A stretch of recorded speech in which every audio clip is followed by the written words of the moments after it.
नमस्कार। मैं डॉक्टर राजकुमार संस्कृत सौर्यम चैनल में आप सभी विद्वज्जन सभी छात्र छात्राओं का हार्दिक स्वागत करता हूं। यदि आप मेरे चैनल पे पहली बार आए हों तो मेरे चैनल को सब्सक्राइब लाइक कर लें, जिससे संस्कृत के सभी ग्रंथों का पंक्तिशः अध्ययन एवं विशिष्ट व्याख्यान को सुन सकें, श्रवण कर सकें, उसका लाभ उठा सकें। संस्कृत के प्रचार प्रसार के लिए इस वीडियो को आप अधिक से अधिक शेयर करें, जिससे सभी संस्कृत अनुरागियों को इसका लाभ मिल सके। आज के विशिष्ट वक्ता का मैं संस्कृत सौर्यम चैनल में हृदय से हार्दिक स्वागत एवं अभिनंदन करता हूं। आइए हम एक विशिष्ट व्याख्यान की तरफ चलते हैं। धन्यवाद। मेघश्याम तनुप्रभां स्थिरतडिद्दीप्त्युज्ज्वलां मङ्गलां लीलालास्यलसत् छटां मधुप्रसद्सद्वर्षहर्षां परां शुष्यत्प्रीतिधुनी विवर्धनकरीं चिद्वाटिकोज्जीवनीं चित्ते कामपि भावये मृतमयीं राधा मुकुन्दद्वयीं वृन्दारकवृन्दानामार्तिनिदानं स्वभक्तकन्दानां स्वानन्दामृतदानं वृन्दावनगगनचन्दिरं वन्दे वृन्दावनगगनचन्दिरं वन्दे। समय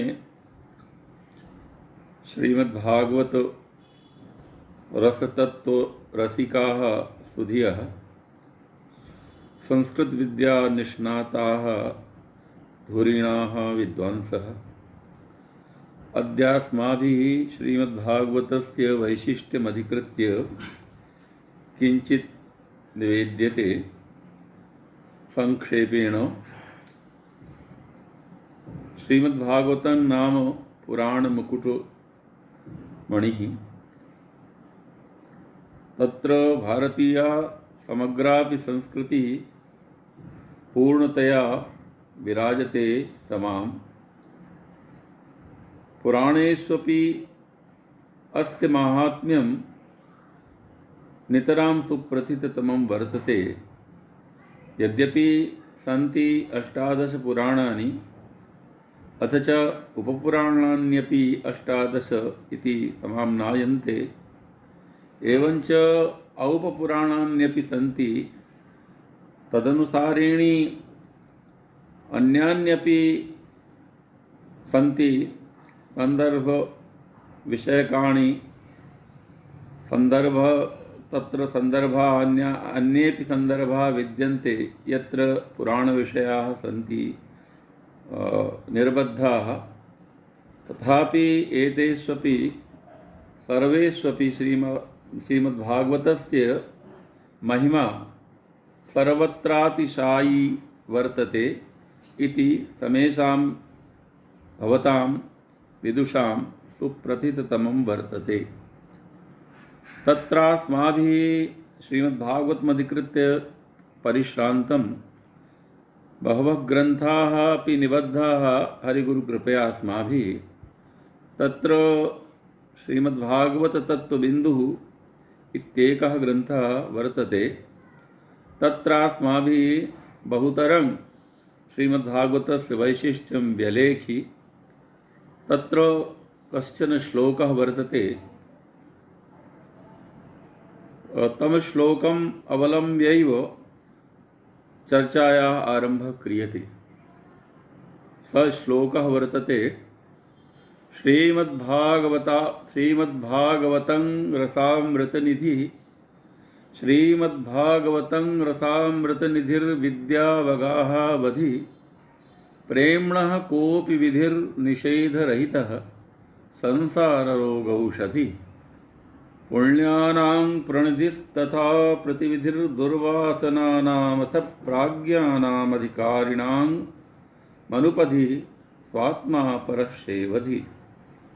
अस्मिन् श्लोके अस्माभिः श्रीमद्भागवतस्य रसप्रस्थानत्वं न्यरूपि। श्रीमद्भागवतं वेदान्तस्य प्रस्थानं वर्तते कश्चन। तत्र वेदान्तस्य प्रस्थानत्रयी सुप्रसिद्धा वर्तते।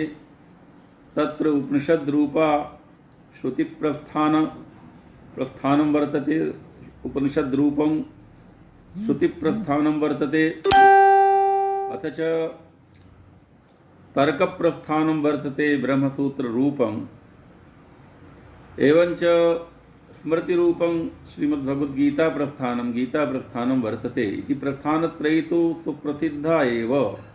अस्माभिः तु अस्मिन् ग्रन्थे श्रीमद्भागवतस्य चतुर्थप्रस्थानत्वं विवेचितं सोदाहरणैः।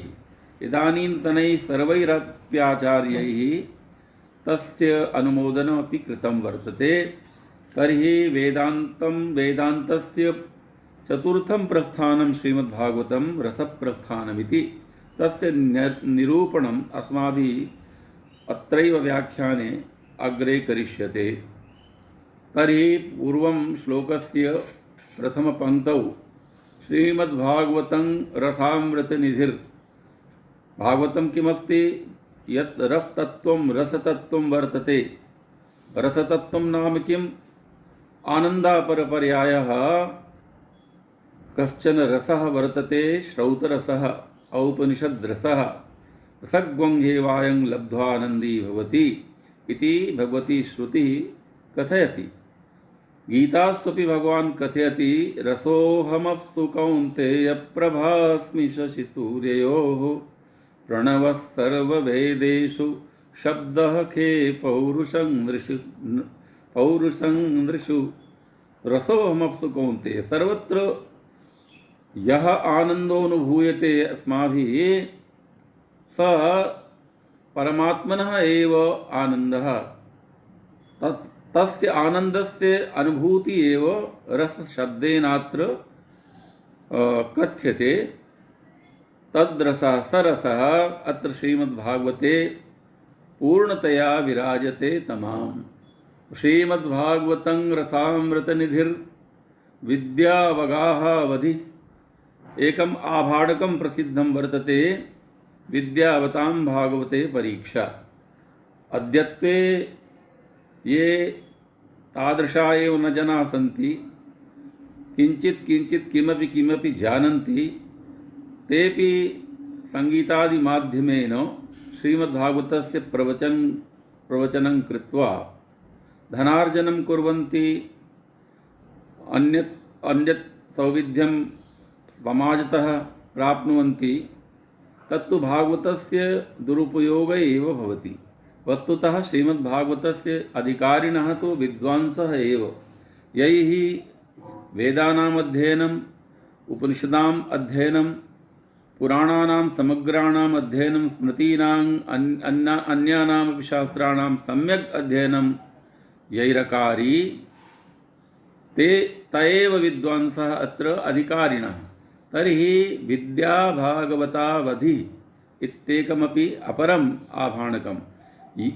या विद्या सन्ति, समग्रा अपि विद्या, ता भागवतम् अवलम्ब्य तासां विद्यानाम् अवधि वर्तते। भागवतात् अतिरिच्य का अपि विद्या न सन्ति।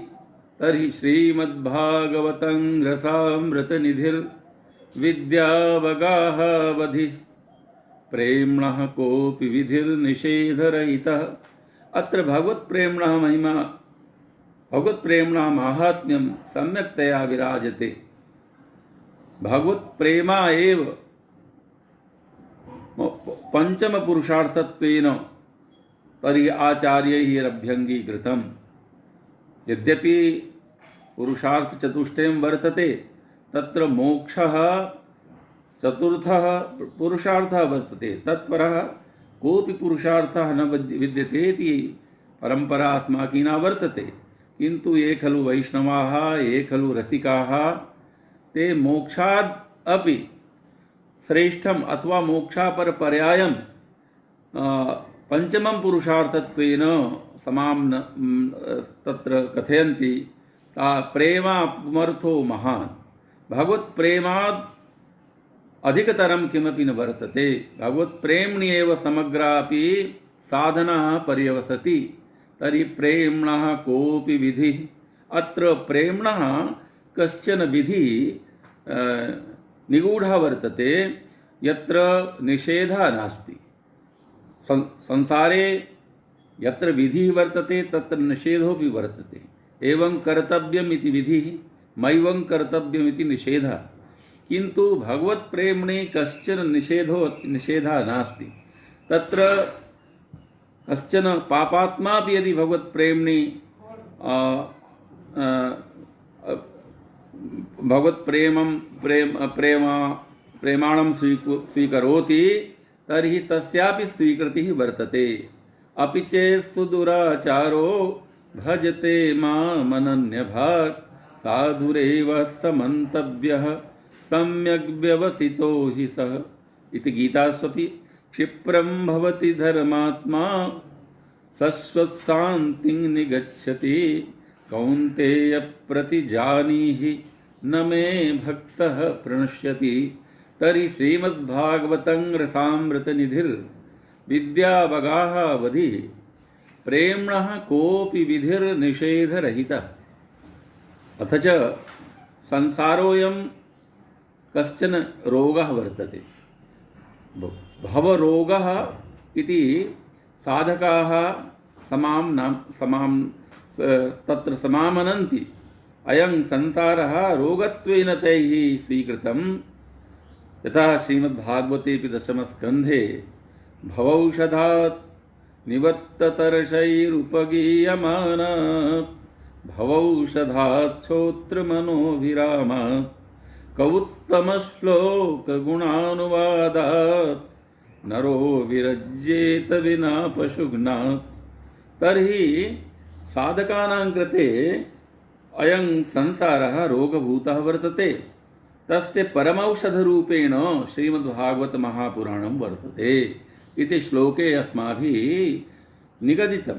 संसाररोगौषधिः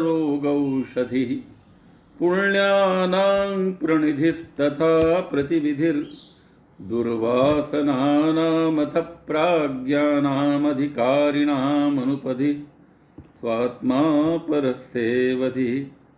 तत्र पुण्यानां प्रणिधिः, वयं पापं कुर्मः पुण्यं वा कुर्मः इति श्रीमद्भागवतेनैव स्पष्टीभवति।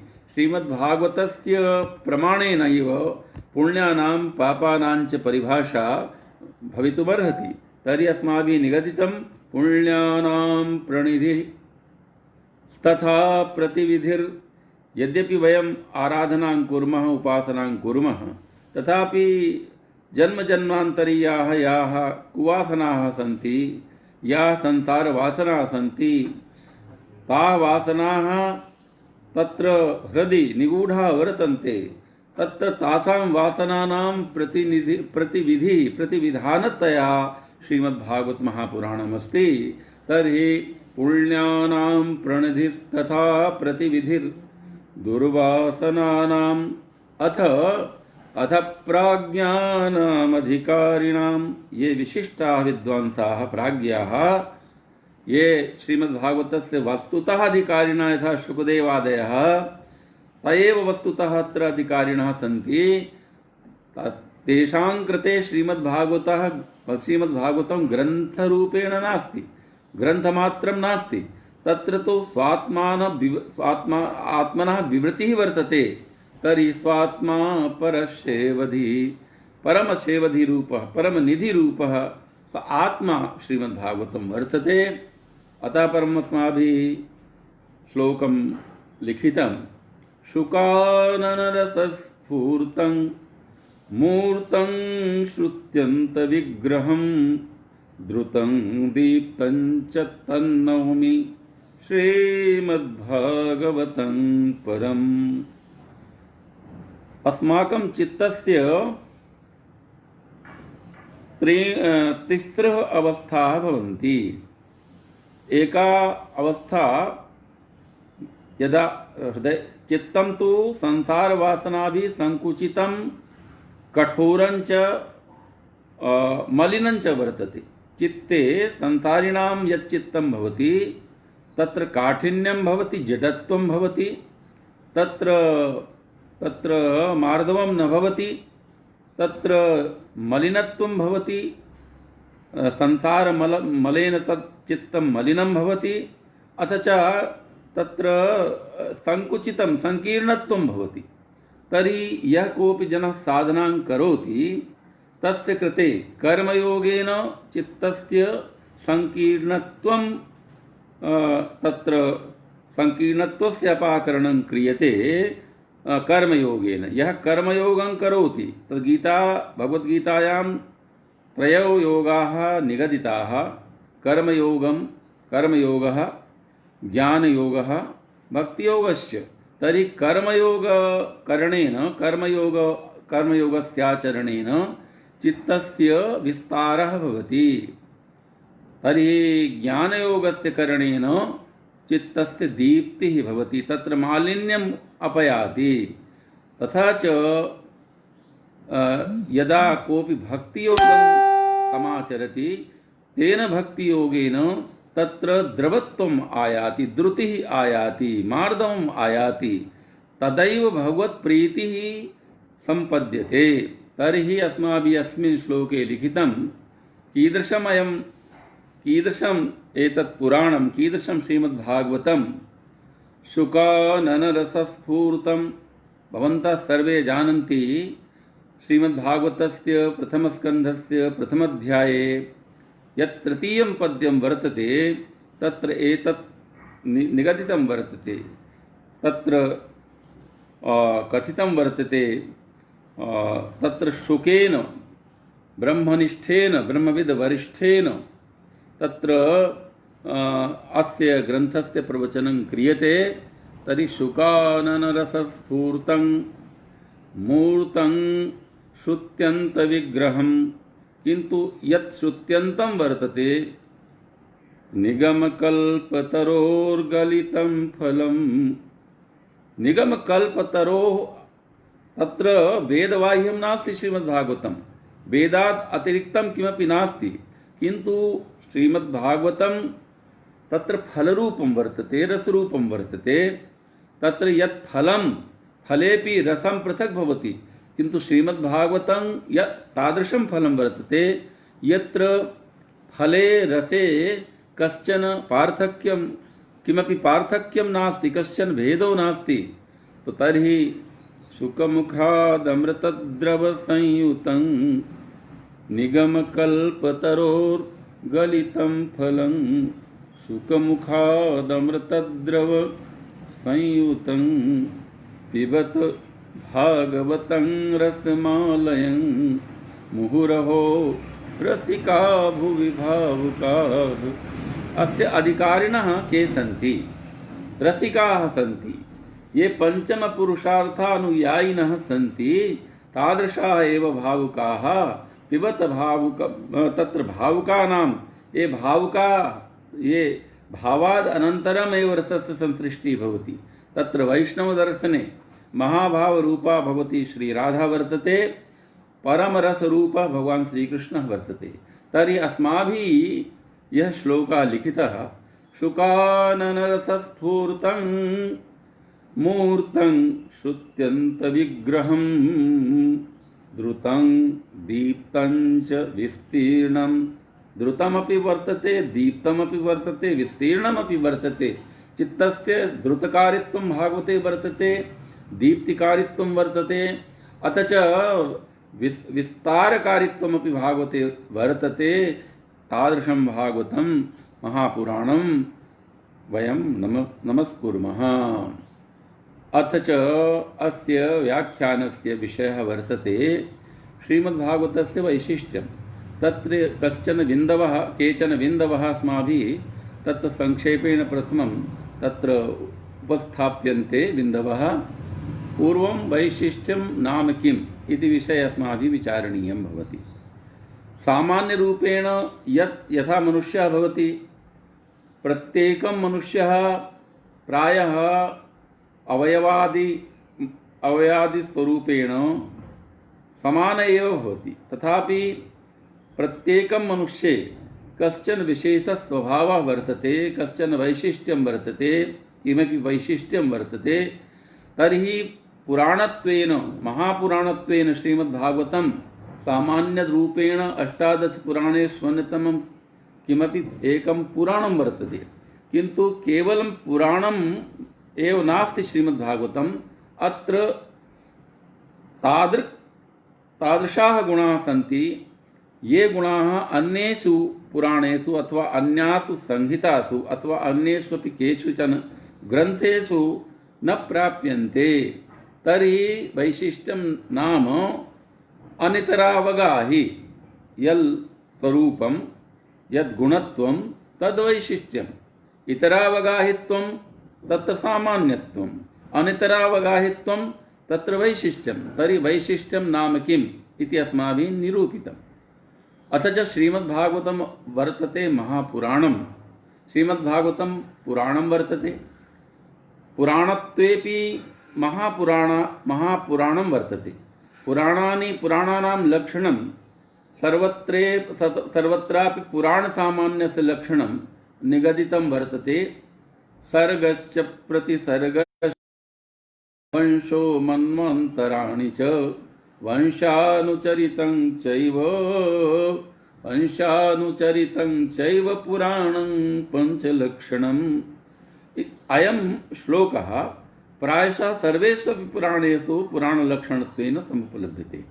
तर्हि श्रीमद्भागवतं सामान्यरूपेण पुराणमस्ति। तर्हि अत्र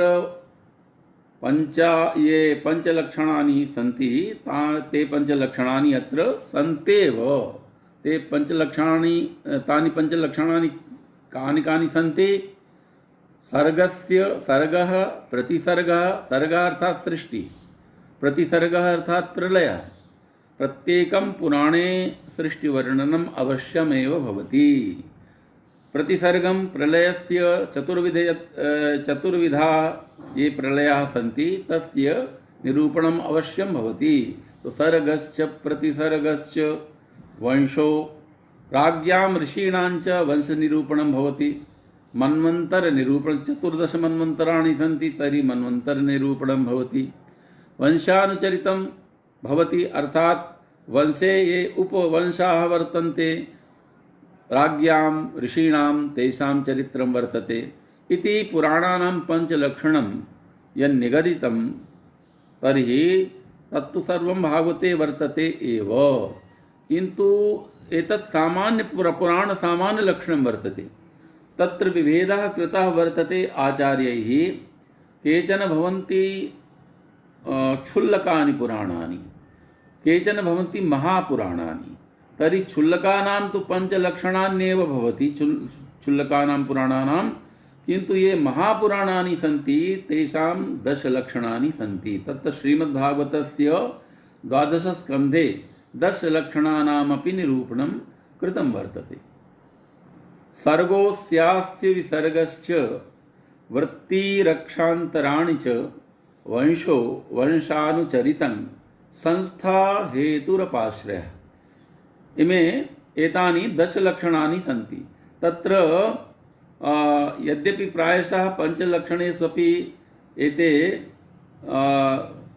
पञ्चलक्षणानि एतेषु लक्षणेषु संगच्छन्ते, मिश्रीभवन्ति, तथापि संस्था हेतुः अपाश्रयः इति पृथक् लक्षणानि। वृत्ति अर्थात् जीविकाविधानं, रक्षा, भगवान् कीदृशं रक्षां कुर्वन्ति प्राणिनाम् इत्येवमादीनि लक्षणानि तत्र पृथक् वर्तन्ते। किन्तु श्रीमद्भागवते एतान्यपि 10 लक्षणानि सन्ति।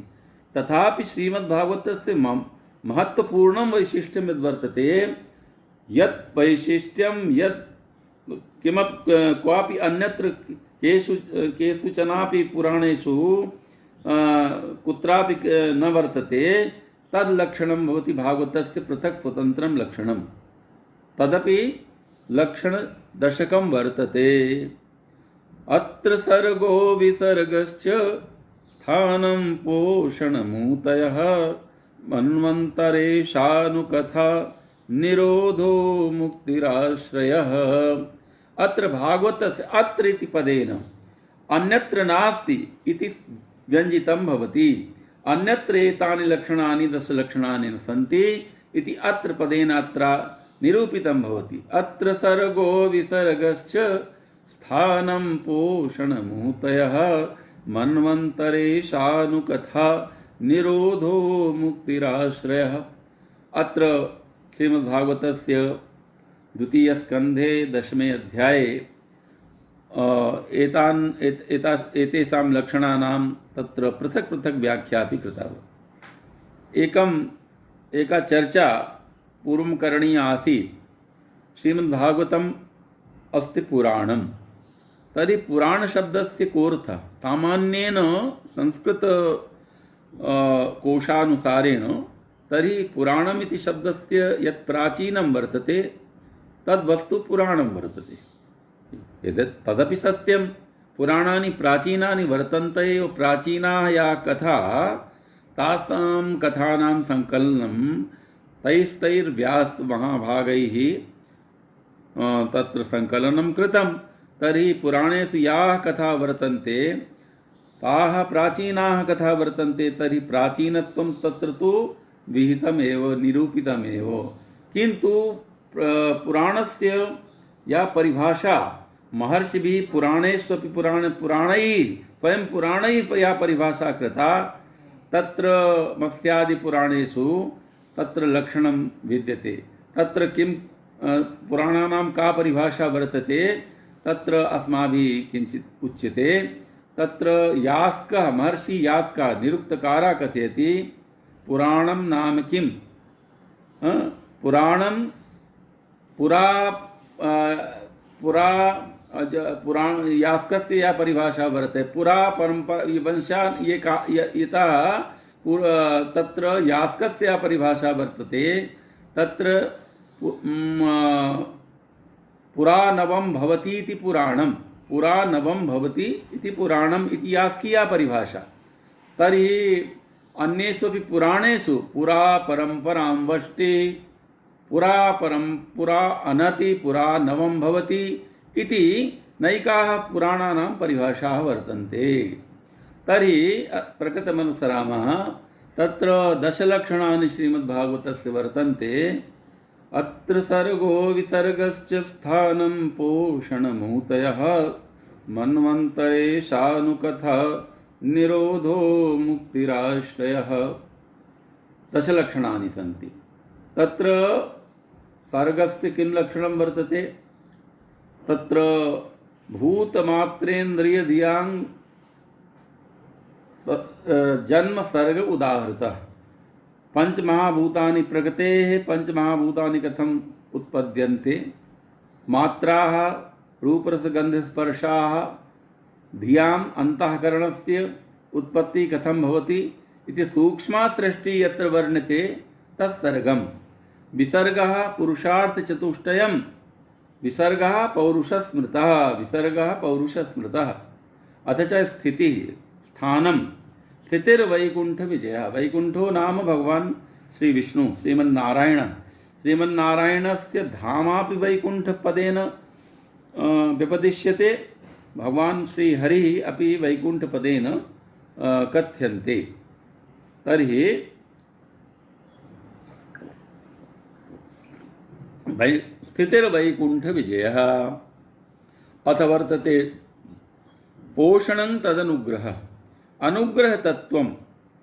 तत्र भगवान सृष्टिं करोति, तत्र पालनं करोति, तत्र प्रलयं करोति इति तु सर्वैरेव जानन्ति एव।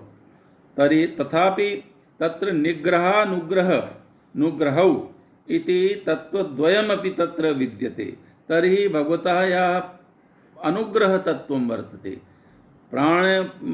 प्राणिनां कृते भगवतः कृपा कीदृशी भवति तस्य निरूपणं ताभिस्ताभिः कथाभिः तत्र कृतं वर्तते। तो पोषणं तदनुग्रह। यद्यपि भगवत्कृपा सर्वेष्वपि समानरूपेण सर्वेष्वपि जीवेषु वर्तते, तर्हि प्रश्नः समुदेति, कथं जीवाः भगवत्कृपया मोक्षं न प्राप्नुवन्ति, भगवत्प्रेमं न प्राप्नुवन्ति। तर्हि जन्मजन्मान्तरीया या वासनाः ताभि वासनाभिः पराक्रान्तः जीवः भगवत्कृपां नानुभवति तर्हि तस्य वासनायाः अपरं नाम ऊतिः ऊतयः कर्मवासनाः। तर्हि ऊतयः कर्मवासना ऊतीनां कर्मवासनानां निरूपणम् अत्र लक्षणे कृतं वर्तते। अथ च अवतारानुचरितं अतः परं मन्वन्तरलक्षणं। 14 मन्वन्तराणि सन्ति, तेषां वर्णनं तु श्रीमद्भागवते वर्तते एव, किन्तु मन्वन्तरस्य एकम् अपरम् अर्थं कृतं श्रीमद्भागवतकारेण। मन्वन्तराणि सद्धर्म, धर्मः स्वयमेव पूर्णः शब्दः, किन्तु तत्र विशेषणत्वेन सत् इति शब्दस्य प्रयोगः कृतः। यानि लौकिकानि धर्माणि मोक्षोपैकानि साधनरूपाणि यानि धर्माणि तानि तु सामान्यत्वेन धर्मपदेन उच्यन्ते, किन्तु यत् परमपुरुषार्थरूपः यः धर्मः पंचमपुरुषार्थः तत् सद्धर्मपदेन उच्यते। तर्हि मन्वन्तरेषु सद्धर्मस्य निरूपणं क्रियते। तो मन्वन्तराणि सद्धर्म। अतः परम् ईशानुकथा नामकं लक्षणं वर्तते।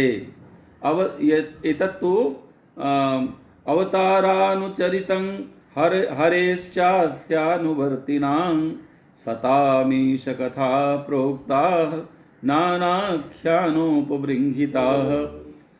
भगवतः ये भक्ताः सन्ति प्रह्लादादयः अम्बरीषादयः अन्ये च ये भक्ताः भगवतः सन्ति, तेषां चरित्रं श्रुत्वा भगवतः कथायां प्रति प्रीतिः भवति, तर्हि तस्य निरूपणं तेषां कथानां निरूपणमेव तत्र भवति ईशकथा नामकं लक्षणम्।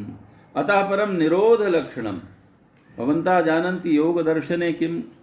योगश्चित्तवृत्तिनिरोधः। योगश्चित्तवृत्तिनिरोधः इति निरोधो नाम योगस्य अपरपर्यायः। निरोधः किं भवति? योग एव भवति। तर्हि प्रेमयोगस्य निरूपणं निरोधोऽस्यानुशयनं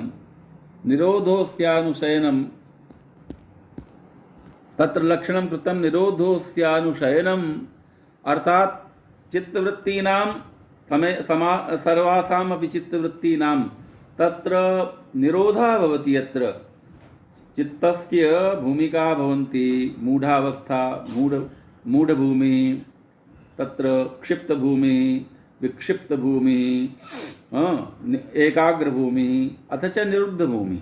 तो तन्निरुद्धभूमिः यत्र यस्मिन् स्कन्धे यस्मिन् लक्षणे निरुद्धभूमेः निरूपणं क्रियते तन्निरोधः। निरोधोऽस्यानुशयनमात्मनः सह शक्तिभिः इति लक्षणं। मुक्तिर्हित्वान्यथा रूपम्। अतः परं नवमं लक्षणं वर्तते मुक्तिः। मुक्तिर्हित्वान्यथा रूपं स्वरूपेण व्यवस्थितिः। अन्यथा रूपं, यथा अस्माभिः जीवत्वेन वयम् आत्मानं मन्यामहे, वयं जीवाः, वयं संसारिणः, वयं अनित्याः, वयं मरणशीलाः, वयं दुःखिनः, वयं सुखिनः इति आरोपितं यत्किमपि अस्माभिः आरोपितं यत्किमपि विषयजातं वर्तते, तस्य अपाकरणं वयं शुद्ध बुद्ध चित् आत्मस्वरूपाः भगवत्स्वरूपाः सन्ति स्मः, भगवत्स्वरूपा एव स्मः इति ज्ञानमेव तत्र मुक्तिः। तो मुक्तिर्हित्वान्यथा रूपं स्वरूपेण व्यवस्थितिः। यथा योगसूत्रे किं तत्र कथितं तत्र वृत्तीनाम् उत्फालनात् तत्र द्रष्टुः स्वरूपेव स्थानं। तत्र योगेन किं भवति? द्रष्टा यः भवति स स्वरूपे अवस्थिता भवति। तथैव मुक्तिर्हित्वान्यथा रूपं स्वरूपेण व्यवस्थितिः। अतः अन्तिमं लक्षणम् अतः परं वर्तते आभासश्च निरोधश्च यतश्चाध्यवसीयते स आश्रयः परं ब्रह्म परमात्मेति शब्दते। आश्रय परम तत्व रूपेण यह वर्तते परमात्मा, यह वर्तते आत्मस्वरूपो स्वरूपः ब्रह्म शब्देन व्यपदिश्यते, तस्य तेन समीकरणमेव तत्र श्रीमद्भागवतस्य आश्रय लक्षणं भवति इति दशलक्षणोपलक्षितं श्रीमद्भागवत महापुराणम् इति महद्वैशिष्ट्यं श्रीमद्भागवतस्य वर्तते। एकम् अपरमपि वैशिष्ट्यं श्रीमद्भागवतस्य वर्तते। श्रीमद्भागवते सन्ति 12 स्कन्धाः, किन्तु सन्ति लक्षणानि 10। तेषां लक्षणानि संगतिः प्रत्येकं स्कन्धे भवति। तर्हि कथं संगतिः भवितुमर्हति?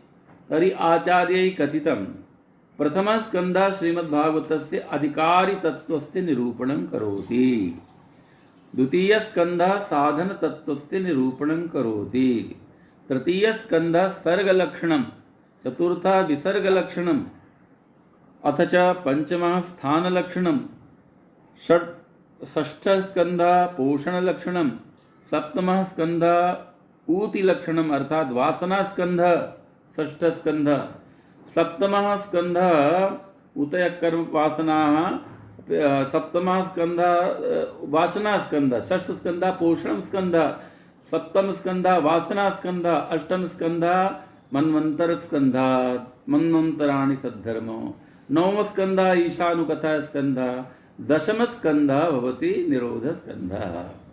दशम स्कन्धे एव भगवता श्रीकृष्णस्य चर्चा, श्रीकृष्णस्य परमरसमयी कथा वर्तते। तर्हि दशमस्कन्धस्य प्रारम्भ एव श्रीमद्भागवत तत्र परीक्षित, भागवतस्य श्रोता परीक्षित वर्तते। परीक्षित कः भवति? परीक्षित परीक्षितं लोकम् अनेन इति परीक्षितं, येन संसारस्य स्वरूपं समवलोकि, येन संसारस्य वास्तविकं स्वरूपं ज्ञातं, संसारेऽस्मिन् सारः नास्ति, तादृशः विरक्तः महापुरुषः एव परीक्षित। सपरीक्षित कथयति भगवन् भवद्भिः श्रीकृष्णस्य ललिता कथा श्रावणीयाः, तर्हि भवन्तः श्रावयन्तु भगवतः ललिता कथा। कथं? यथा यद्यपि अहं भोजनं न करोमि, जलमपि न पिबामि, तत्र स्थित्वा कथां शृणोमि, तथापि मां बुभुक्षा पिपासा न बाधते। नैषाति दुस्तरा क्षुन्मान् त्यक्तोदमपि बाधते, पिबन्तं त्वन्मुखां भोजच्युतं हरिकथामृतं। हे भगवन्, हे ऋषे, भगवन्तः श्रीकृष्णस्य परमाः ललिताः कथाः श्रावयन्तु। अवतार विषयभूताया कथा ताः श्रावयन्तु भवन्तः। यतः भवतां मुखात् यद्रसः, यः रसः तत्र प्रादुर्भवति, तं पीत्वा माम् एताः न बाधन्ते। तर्हि नैषाति दुस्सह क्षुन्मान् त्यक्तोदमपि बाधते, पिबन्तं त्वन्मुखां भोजच्युतं हरिकथामृतं। तर्हि निरोधस्कन्धे भगवतः ललितानि चरित्राणि वर्तन्ते। तत्र आरम्भ एव तत्र श्लोकः वर्तते। तत्र निवृत्ततर्षैरुपगीयमाना भवौषधात् श्रोत्रमनोभिरामात् कौत्तमश्लोकगुणानुवादात् पुमान् विरज्येत विना पशुघ्नात्। संसारेऽस्मिन् चतुर्विधाः मनुष्याः भवन्ति। एके सन्ति पामराः, ये हठेन पापं कुर्वन्ति, तत् धर्मशास्त्रस्य चिन्तां न कुर्वन्ति, पुण्यापुण्यस्य चिन्तां न कुर्वन्ति, ते स्वर्गस्य नरकस्य वा चिन्तां न कुर्वन्ति। अयं लोकः एव सर्वस्वं वर्तते, अत्र ये ऐन्द्रियाः भोगाः तैव सर्वस्वभूताः सन्ति इति कृत्वा ते पुण्यापुण्यविचारं न कुर्वन्ति, पापमपि प्रभूतं कुर्वन्ति। ते सन्ति पामराः। भगवतः श्रीकृष्णस्य कथाः तेषामपि पामराणां कल्याणं करोति। अथ च ये विषयिणः सन्ति, तत्र श्रीरामचरितमानसे एका पंक्तिः वर्तते चौपायरूपेण। तत्र तेषां विषयिणानां लाभद्वयं वर्तते भगवत्कथया। विषयिन कहूँ पुनि हरि गुण ग्राम, श्रवण सुखद अरु मन अभिराम। विषयिणां कृते लाभद्वयं वर्तते। तर्हि भगवत्कथायाः श्रवणसुखं वर्तते, भगवत्कथायां श्रवणसुखं वर्तते, मनः शान्तिरपि भवति, मनसि अभिरामत्वमपि आयाति। अथ च ये साधकाः सन्ति तेषां कृते यथा अस्माभिः पूर्वं निवेदितमासीत्, अयं संसारः रोगः वर्तते, संसाररुजा वर्तते तेषां कृते। संसाररुगपकरणस्य तत्र साधनभूतं परमौषधिः श्रीमद्भागवतं वर्तते। तो ये खलु सिद्धाः वर्तन्ते, शुकदेवादयः नारदादयः सन्ति। तेपि यद्यपि ते आप्तकामाः सन्ति, किन्तु भगवत्कथायां तेपि रमन्ते। यदा शुकदेवेन परीक्षितं प्रति भागवतं श्रावितं, तस्मिन् प्रसंगे परीक्षिता तत्र राज्ञा प्रश्नः कृतः, भगवन् भवादृशाः आप्तकामाः कथं श्रीमद्भागवतस्य तत्र प्रवचनं कुर्वन्ति, भवद्भिः श्रीमद्भागवतं पठितमपि स्वपितुर्मुखात्, तर्हि का आवश्यकता आसीत्। तर्हि तत्र शुकदेवः कथयति, राजन् शृणु तावत्। परिनिष्ठितोऽपि नैर्गुण्यो उत्तमश्लोकलीलया, आकृष्टचेता राजर्षे आख्यानं यदधीतवान्। राजन्, भगवता श्यामसुन्दरस्य श्रीकृष्णस्य कथा ईदृशी रसमयी वर्तते। यद्यपि अहं निर्गुणतत्त्वे परात्मनि तत्त्वे परिनिष्ठितः वर्ते, तथापि तत्र ईदृशम् आकर्षणं वर्तते यत्र मया व्यासं भगवन्तं स्वपितरं समुपगम्य मया तस्य अध्ययनं कृतं, तव कल्याणार्थम् अहं प्रवचनमपि करोमि। तो परिनिष्ठितोऽपि नैर्गुण्यो उत्तमश्लोकलीलया, आकृष्टचेता राजर्षे आख्यानं यदधीतवान्। तर्हि ईदृशम् आश्रयतत्त्वं, तर्हि 11 स्कन्धः भवति मुक्तिस्कन्धः। तत्र या कथा तत्र मुक्तिस्वरूपस्य निरूपणं क्रियते। अथ च 12 स्कन्धे यत्र 13 अध्यायाः सन्ति, तत्र आश्रयतत्त्वस्य निरूपणं क्रियते। इति पृथक् दशलक्षणानि तत्र भागवते एव वर्तन्ते इति भागवतस्य वैशिष्ट्यं वर्तते। अथ च एतानि लक्षणानि श्रीमद्भागवते संगच्छन्ते प्रत्येकं स्कन्धे इति महद्वैशिष्ट्यं वर्तते। अथ च वयं कथयामः भागवतस्य परम्परां प्रति। भागवतं नाम कश्चन भागवतं भगवत अण् इति निर्वचनात् भगवत् शब्देन अण् प्रत्ययात् निष्पद्यते भागवत शब्दं। तर्हि एतस्य अर्थः भवति भगवता यद् वस्तु तद् भागवतं, भगवता यत् स्वरूपं तद् भागवतं। तर्हि भागवतं केवलं ग्रन्थरूपः नास्ति, तत्र भागवतं किमपि तत्त्वं वर्तते। चतुश्लोकेन तत्र श्रीमद्भागवतस्य निरूपणं तत्र कृतं। सर्वप्रथमं ब्रह्मणे तत्र नाभिकमलस्थिताय तत्र प्रजापतये स्वयं भगवता तस्य प्रवचनं चतुश्लोकेन कृतम्। अतः परं तस्य विस्तारः भवति। तत्र भागवतस्य तिस्रः परम्पराः तत्र भागवते वर्तन्ते। भागवतत्वस्य तत्र श्लोकः वर्तते। तत्र 12 स्कन्धे अन्तिमे अध्याये कस्मै येन विभासितोऽयमतुलो ज्ञानप्रदीपः पुरा तद्रूपेण च नारदाय मुनये कृष्णाय तद्रूपिणा योगीन्द्राय तदात्मनाथ भगवद्राताय कारुण्यतस्तच्छुद्धं विमलं विशोकममृतं सत्यं परं धीमहि। तत्र प्रथमं भगवता स्वयं नारायणेन सुनाभिकमले स्थिताय ब्रह्मणे चतुश्लोकरूपेण श्रीमद्भागवतस्य दानं कृतं। ब्रह्मणा नारदाय भागवतं श्रावितं।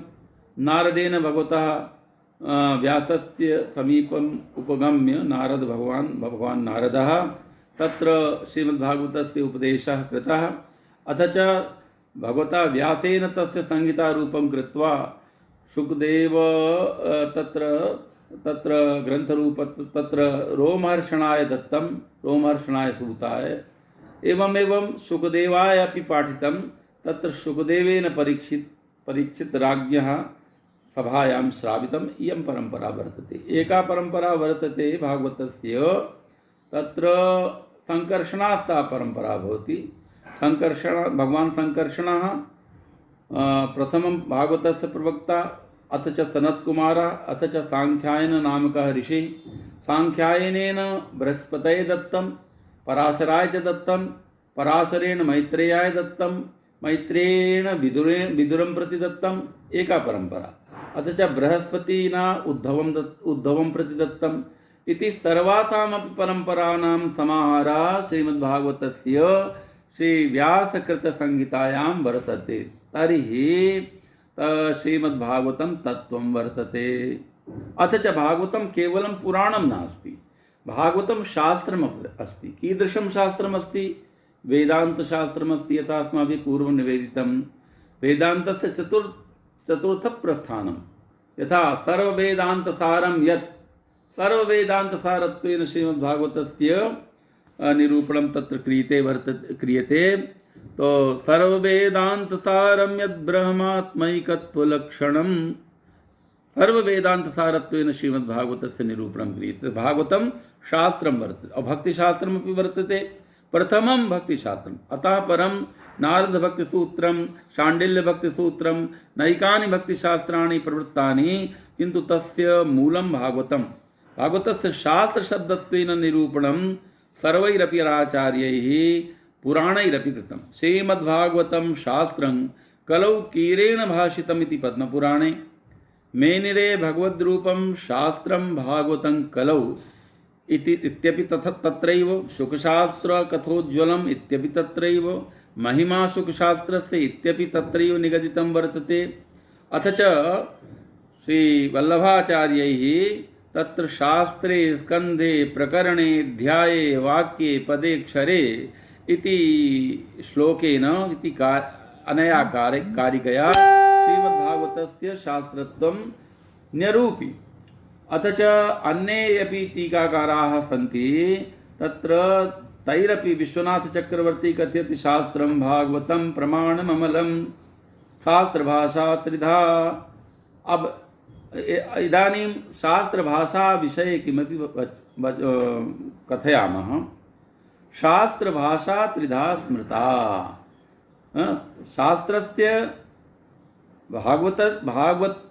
भागवतशास्त्रे समाधिभाषायाः प्रामुख्यं वर्तते। समाधिभाषा व्यासस्य प्राधान्येन व्यपदिष्टा भवन्तीति न्यायेन तत्र समाधिभाषायाः निरूपणं श्रीमद्भागवते कृतं। तत्र भाषायाः विषये किमपि कथयामः। तत्र भाषायाः त्रिधात्वं भवति। तत्र समाधिभाषा, लौकिकी भाषा, परकीया भाषा च त्रिवद्। तत्र समाधिभाषा प्रथमा लौकिकी च तथा परा तृतीया परकीयेति शास्त्रभाषा त्रिधा स्मृता इति धर्मकल्पद्रुमे निरूपितं। भागवते यद्यपि त्रिधा अपि भाषा अस्ति, किन्तु मुख्येनात्र समाधिभाषा वर्तते। यथा वल्लभाचार्येण कथितं समाधिभाषा व्यासस्य, तत्र समाधिभाषाया अयं ग्रन्थः। तत्र मूले श्रीमद्भागवतेपि एतस्य निरूपणं कृतं। भगवान् देवर्षि नारदः कथयति, अथो महाभाग भवानमोघदृक् समाधिनानुस्मर तद्विचेष्टितम्। अथो महाभाग भवानमोघदृक् समाधिनानुस्मर तद्विचेष्टितम्। महाभाग, भवान अमोघदृक् वर्तते।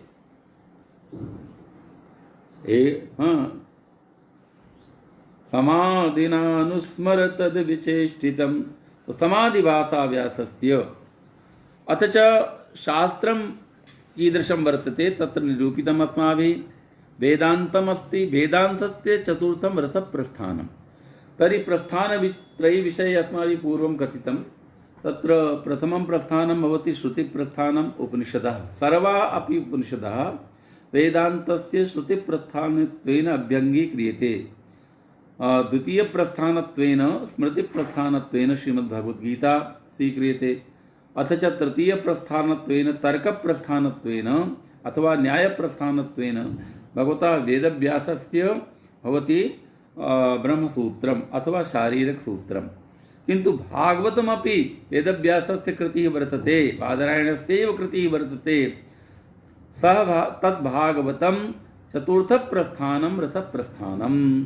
तत्र रसतत्त्वस्य निरूपणं तु कृतमेव वर्तते। पिबत भागवतं रसमालयं मुहुरहो रसिका भुवि भावुकाः।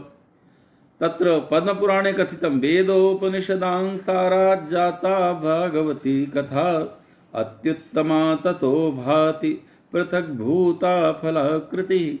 आमूलाग्रंरसस्तिष्ठन्नास्तेन स्वाद्यते यथा सभूय संपृथग्भूतः फले विश्वमनोहरः। तर्हि वेदान्तस्य रसप्रस्थानं वर्तते श्रीमद्भागवतम्। अथ च भागवतस्य अपरं वैशिष्ट्यं वर्तते। तत्र वेदान्तस्य प्रस्थाने वेदान्ते तत्र ब्रह्मलक्षणम् अवश्यं क्रियते। लक्षणप्रमाणाभ्यां वस्तुसिद्धिः इति आचार्याणाम् अभियुक्तिः वर्तते। लक्षणप्रमाणाभ्यां वस्तुसिद्धिः। तत्र विना लक्षणेन लक्ष्यस्य तत्र परिज्ञानं न भवति। तर्हि किं श्रीमद्भागवते ब्रह्मणः लक्षणं क्रियते? आम क्रियते। तत्र प्रथम एव श्लोके तत्र ब्रह्मलक्षणस्य तत्र संग्रथनं भगवता व्यासेन कृतं। जन्माद्यस्य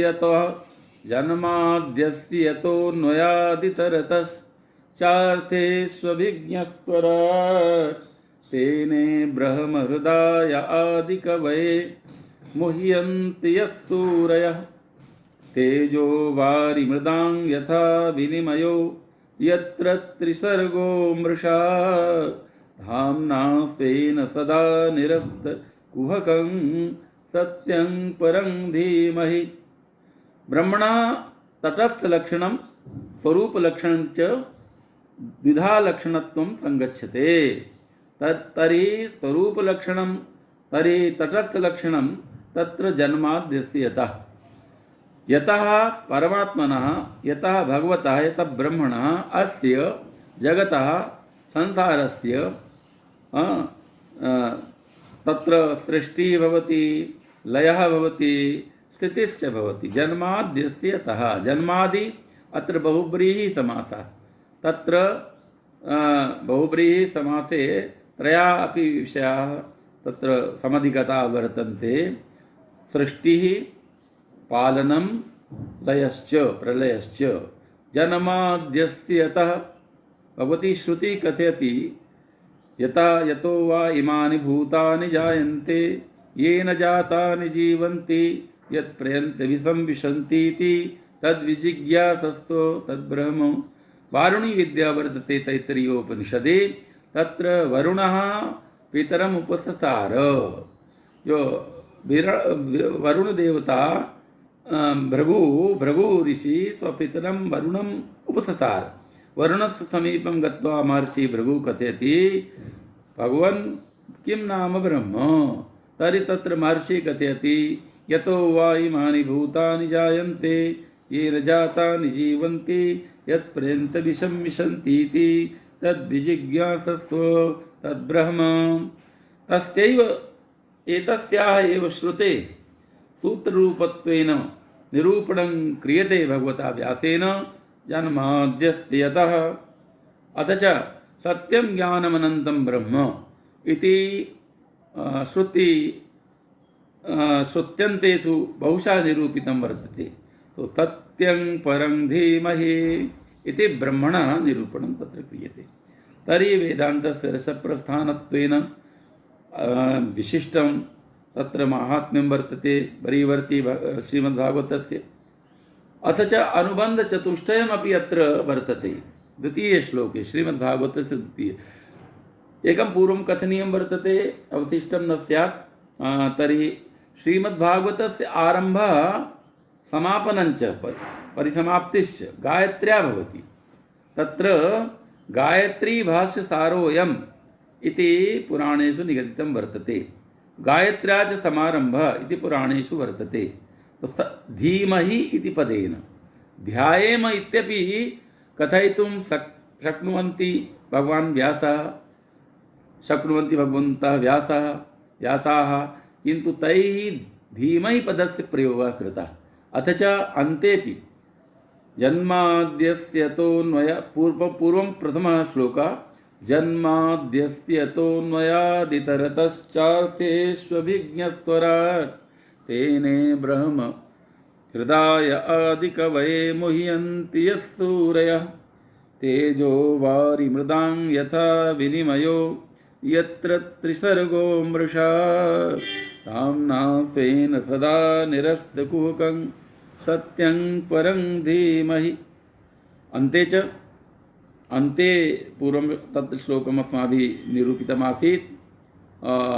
तत्र श्रीमद्भागवतस्य यः अन्तिमः श्लोकः वर्तते, तो तद्रूपेण च कस्मै येन विभासितोऽयमतुलो ज्ञानप्रदीपः पुरा तद्रूपेण च नारदाय मुनये व्यासेन तत्कृष्णाय तद्रूपिणा योगीन्द्राय तदात्मनाथ भगवद्भ्राताय कारुण्यतस्तच्छुद्धं विमलं विशोकममृतं सत्यं परं धीमहि।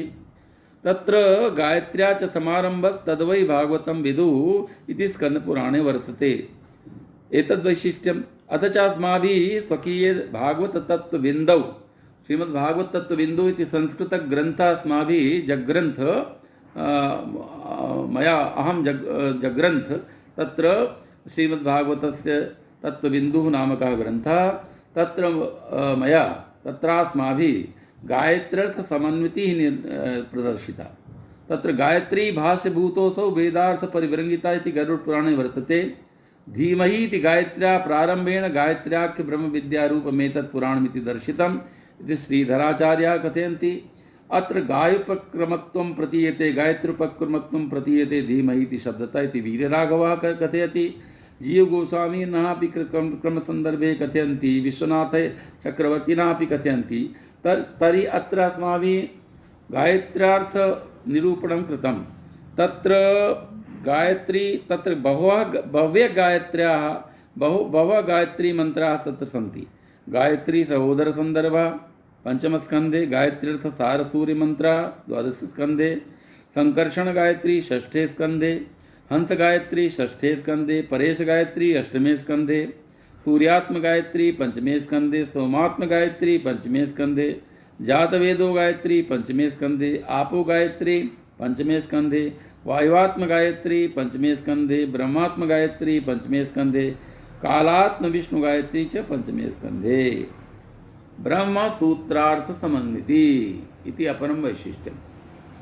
अस्माभिः यथा पूर्वं निरूपितं जन्माद्यस्यतः इति वेदान्तसूत्रस्य द्वितीयं सूत्रं वर्तते। अथातो ब्रह्मजिज्ञासा इति प्रथमं सूत्रं वर्तते। द्वितीयं सूत्रं वर्तते जन्माद्यस्यतः। अत्र वेदान्तसूत्रे अथवा ब्रह्मसूत्रे चत्वारः अध्यायाः वर्तन्ते। प्रथमः अध्यायः भवति समन्वयाध्यायः, द्वितीयः भवति अविरोधाध्यायः, तृतीयः भवति साधनाध्यायः, चतुर्थश्च भवति फलाध्यायः। तत्र चतुर्णामपि अध्यायानाम् अत्र प्रथम एव श्लोके व्याख्यानं कृतम् आचार्यैः। अथ च अपरं वैशिष्ट्यं प्रथमपद्यस्य शताधिकाः अर्थाः। कस्यचनापि ग्रन्थस्य एतन्माहात्म्यं नास्ति यदि एकः चतुष्पङ्क्त्यात्मकः श्लोकः सहस्राधिकान् अर्थान् बिभर्ति इति कस्यचनापि माहात्म्यं नास्ति। किन्तु श्रीमद्भागवतस्य बहवः टीकाकाराः तत्र प्रथमश्लोकस्य अस्माभिः भागवतत्त्वबिन्दौ तत्र निरूपणं कृतं। शताधिका टीकाकाराणां के अर्थाः तत्र संश्लिष्टाः तत्र प्रथम एव पद्ये तत्र प्रथमपद्या व्याख्या वैषद्यम् इति शीर्षकेण अस्माभिः निरूपितम्। एतद्वैशिष्ट्यं वर्तते।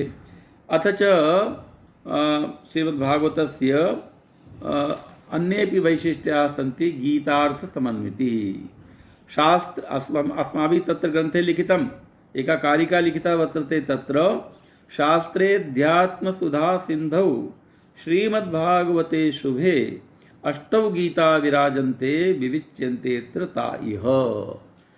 श्रीमद्भगवद्गीतायाः सन्दर्भस्तु तत्र वर्तते एव, किन्तु अष्टौ गीताः तत्र वर्तन्ते। अस्माभिः तत्र निरूपणं विस्तरेण तत्र कृतं। प्रथमं कपिलगीता, द्वितीयं देवर्षिगीता, तृतीयं ब्राह्मणगीता, चतुर्थं शुकगीता, नवयोगीश्वरगीता, अवधूतगीता, श्रीकृष्णगीता, अष्टमं च अंतगीता। अथ च भागवते गाथाः सन्ति 15। अन्यत्र ईदृशाः गाथाः न सन्ति। यदि पुराणेषु गाथाः सन्ति तथापि ईदृशाः क्वापि गाथाः न सन्ति। सर्वत्र तत्र 15 गाथाः सन्ति। नारदोक्ता ध्रुवगाथा, प्रियव्रतगाथा, नाभिगाथा, ऋषभगाथा, भरतगाथा, गयगाथा, विरजगाथा, अनंतगाथा, शुक्रोक्त सत्यानृतगाथा, ययातिगाथा, अशरीरिणी वागुक्ता पुत्रगाथा, दौष्यन्ति गाथा, भरद्वाज नाम निर्वचन गाथा, स्वफल्क गान्धनी गाथा, कृतयुग गाथा। अथ च गीतानि सन्ति भागवते। विस्तीर्णं तत्र लेखं तत्र लिखितवान् अहं तत्र श्रीमद्भागवतत्त्वबिन्दौ। तत्र श्रीमद्भागवते गीतितत्त्वं वर्तते। तत्र गीतप्रवृत्तिः तत्र श्रीमद्भागवते त्रिविधा। भागवतप्रणयगीतानि 8। तद्यथा भीष्मगीतं, कौरवेन्द्रपुरन्ध्रगीतं, वेणुगीतं, प्रणयोन्मादगीतं, गोपीगीतं, युगलगीतं, मधुपगीतं, भ्रमरगीतं, माधवीगीतं, यस्य अपरं नाम महिषीगीतम्। अथ च स्तुतिगीतानि 12 सन्ति।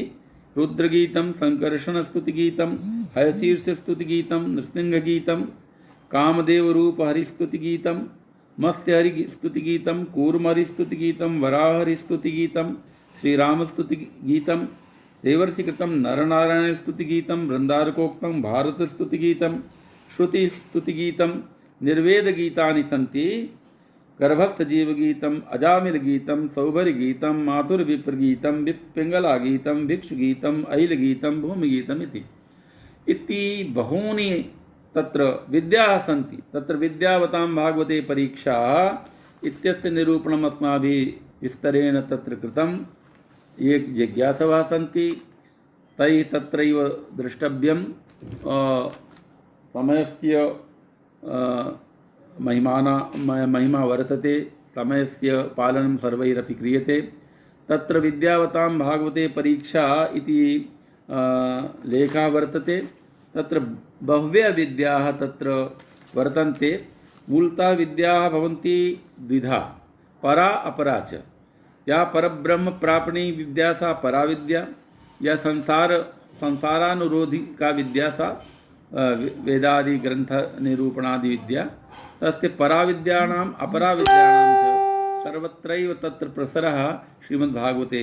तत्र भागवतस्य काश्चन नवीनाः विद्या अपि वर्तन्ते, तत्र भागवतस्य विशिष्टा अपि विद्या वर्तन्ते इति भागवतस्य वैशिष्ट्यं।